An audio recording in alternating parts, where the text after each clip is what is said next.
tuer les corps pour mieux capter les esprits. Tuer les corps pour mieux capter les esprits, c'est ça. Nous étions des fauves à domestiquer. Nous étions des hommes vieux, il fallait faire de nous des hommes jeunes, selon la loi marxiste. Et au début, nous ne nous sommes pas prêtés à ce jeu infect. Nous avons refusé de signer les pétitions. Or, la cadence de travail a augmenté, les rations ont diminué. Et la mortalité, elle, a monté. Alors on s'est dit, ou on y va tous, ou personne n'y va. Il fallait signer de façon à se maintenir en vie.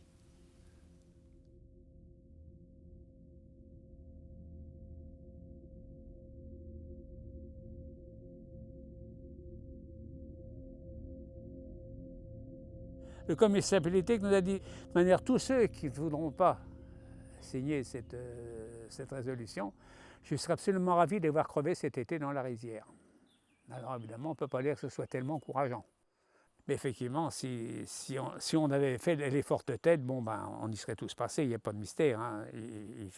Il fallait plier, il n'y a pas de solution.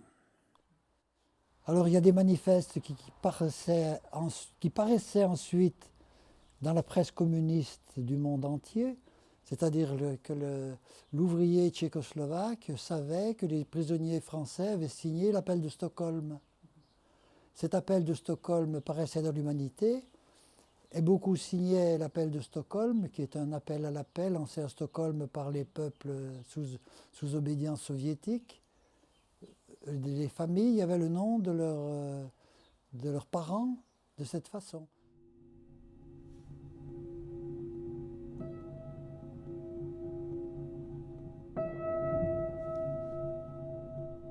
Tous les jours, il y avait des réunions du commissaire politique. Hein.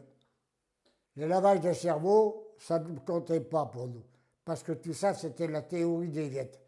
Et les Viettes, ils parlaient d'un principe que l'oncle Cubide était très bon hein, pour nous, qu'on avait été des colonisateurs, on était des déchets de la société capitaliste. Mais tout ça, lorsqu'il faisait, on allait aux réunions, on l'écoutait, ben, on s'en fichait royalement. Oh ben c'est la rééducation, il y en a qui se laissaient prendre. Mais nous on faisait semblant, il fallait faire semblant. Hein? Parce que tout ce qu'il vous racontait, vous savez, si vous y croyez, vous êtes fichu, hein, c'est pas possible. Oh, il y avait quelques vérités dans ce qu'il disait. Hein. Il vous sortait quelques vérités de temps en temps, quoi. Mais ça vous étend de l'oreille. J'en avais un, moi, à un moment donné, commissaire politique. Il sortait de la Sorbonne, il parlait l'argot. Alors on avait intérêt de... Et puis, même à vous, je ne vous aurais pas dit mes pensées. Même mon copain. Alors, des belles banderoles, luttons pour la paix au Vietnam, kämpft für den Frieden im Vietnam durch den Rundzug des französischen CFO. C'était du rabâchage, l'avidité des capitalistes, tout ça, c'était du rabâchage. La vache en URSS donnait 72 litres de lait par jour. Et puis, l'atome servait à faire la guerre chez les Français, les Américains, tout ça. C'était démentiel, l'atome, arme de guerre, alors que les Russes, ça déplaçait les collines pour faire des champs, pour cultiver et nourrir les populations laborieuses. Et tout un tas d'idées saugrenues comme ça. Il fallait faire semblant d'y croire. Le plus dur, c'était pas ces rééducations. C'était, ils vous faisaient faire des rédactions, des comptes rendus, si vous voulez, sur ce que vous aviez connu dans l'armée française. Alors il fallait raconter une histoire contre l'armée française. C'est-à-dire qu'un type qui était arrêté, qui avait été soi-disant battu, ou que des conneries comme ça. Ou alors comment on était traité, etc., etc. Par les officiers, quelque chose d'inimaginable. Alors en plus vous la racontiez grosse, en plus vous étiez bien vu.